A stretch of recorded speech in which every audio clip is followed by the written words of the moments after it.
안녕하세요. 힐링플래닛의 힐링입니다. 오늘은 제가 한국 문화에 대해서 자각했던 부분들을 공유드리고 싶습니다. 지금 보이는 패션들은 저희에게 참 친숙하죠. 모습이 이제 외국인인 제 남편 눈에도 좀 재밌는 현상이기도 하면서 아이러니하다고 했어요. 한국인들이 유행하고 패션에 상당히 민감한 편인데 어쩌다 유니폼처럼 전부 비슷한 패션으로 입고 다니는지 상당히 의아해 했었어요.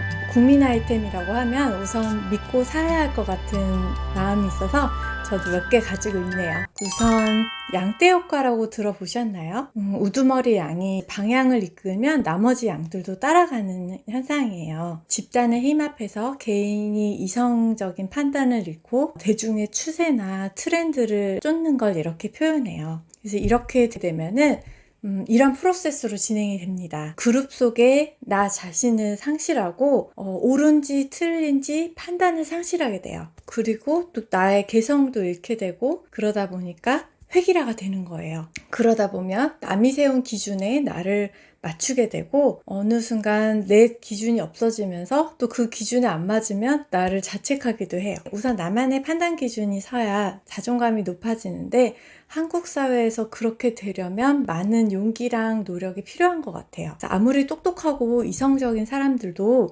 쉽게 이런 여론에 계속 노출이 되면 흔들리기가 쉽습니다. 남들처럼 제때 내 집 마련을 못했다든지 아니면 유행하는 신상을 못 샀다고 해서 너무 속상해하지 마세요. 그럴 필요가 전혀 없는 이유를 지금부터 알려드리겠습니다. 우선 열풍이 불면 너도 나도 우르르 다 쏠림 현상이 일어나는 건 해외에서도 일어났었어요. 경제적으로 불황이 있거나 불안정해지면 이제 소수 이민자들이나 엉뚱한 곳으로 탓을 돌리면서 선동하는 게 안 먹힐 것 같은데 그게 먹혀서 히틀러 추종이라든지 또 영국의 브렉시트 같은 그런 큰 일까지 벌어질 수 있다는 걸 보여줬어요. 우리나라의 또 사례를 보자면 IMF 때 금모으기 운동이라든지 또 2002년 월드컵 때 다 같이 한마음이 돼서 응원했던 거, 그런 부분도 상당히 좋지만 너무 몰빵하듯이 가는 성향이 좀 있는 것 같아요. 그래서 한때 주식 몰빵이라든지 코인 몰빵, 또 영끌 집 투기,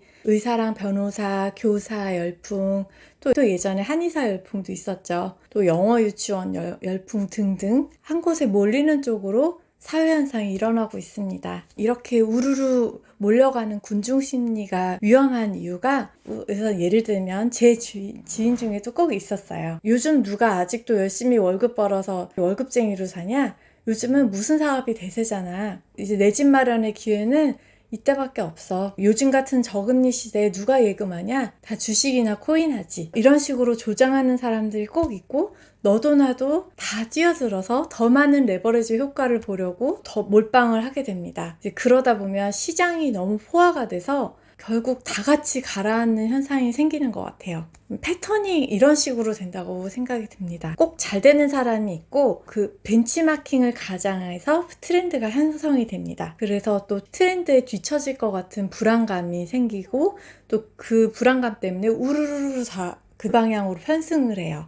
혹은 다 포화가 돼서 더 이상 갈 곳이 없어지고 다 망하는 거죠. 전 다수를 따라하면 안전빵이라는 생각이 있어서 이런 현상이 생기는 것 같아요.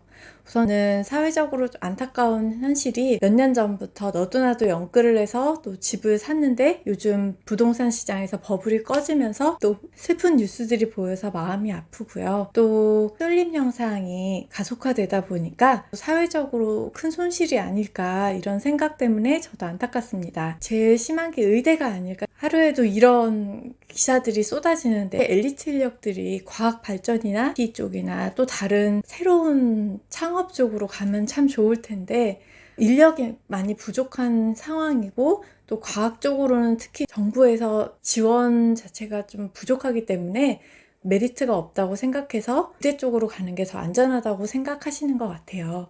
그리고 가뜩이나 저출산이라 인력도 부족한데 이렇게 인력이 쏠리게 되니까 우리나라 미래 과학 발전이라든지 안 좋은 영향이 있을 것 같아서 마음이 안 좋습니다. 이렇게 의대로 몰리는 현상 때문에 동네 병원들도 경쟁이 치열해지고 또 사교육 시장도 과열이 되고 돈이 많이 들어서 또 저출산으로 이어지는 원인 중에 하나가 되지 않을까, 이런 생각도 들었습니다. 지금은 시대가 더 다이나믹하게 변하고 있어서 전통적으로 인기 있었던 은행도 이제는 지점을 축소하면서 비대면화 되어 가고 있고, 앞으로도 더 많은 직업들이 AI로 대체될 겁니다. 철밥통이었던 공무원 인기도 시들고 있고, 교사라는 직업도 저출산으로 타격을 받고 있죠. 이제부터 불안하다고 남들이 하는 대로 전통적으로 안전빵이라고 생각해서 그대로 따라갔다가는 손해를 볼 수도 있고, 또 나를 잃고 자존감이 점점 낮아질 수 있는 원인이 될 수 있다고 생각합니다. 앞으로는 점점 더 나만의 판단력, 컬러를 가질 때라고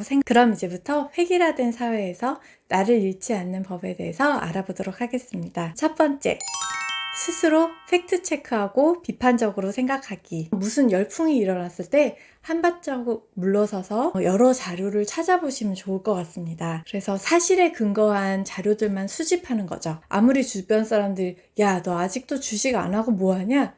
지금이 딱 줍줍할 시기야, 이런 식으로 아무리 꼬드겨도 그럴 때일수록 불안하다고 편승하기보다 한 번 더 비판적으로 생각해 보시고 행동하시면 좋을 것 같습니다. 남이 아니라 나의 판단을 믿어주세요.